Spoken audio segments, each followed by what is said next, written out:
Знаете, у нас проблема объединения Молдовы с Румынией, она все время обсуждается на эмоциональном уровне. Не на уровне здравого смысла, а на эмоциональном уровне.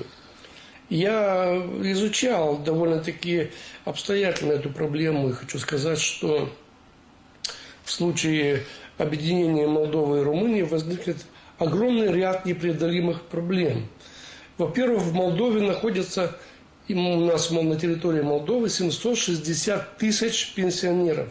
760 тысяч пенсионеров, повторяю это число. Как вы думаете, если это число 760 тысяч молдавских пенсионеров вольются в Румынию, и румынское государство должно будет обеспечить их пенсиями, в состоянии ли будет румынское государство это сделать? Это А.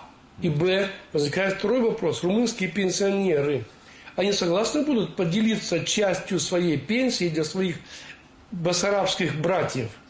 Это интересный вопрос. Когда обсуждается эмоционально, это один вопрос.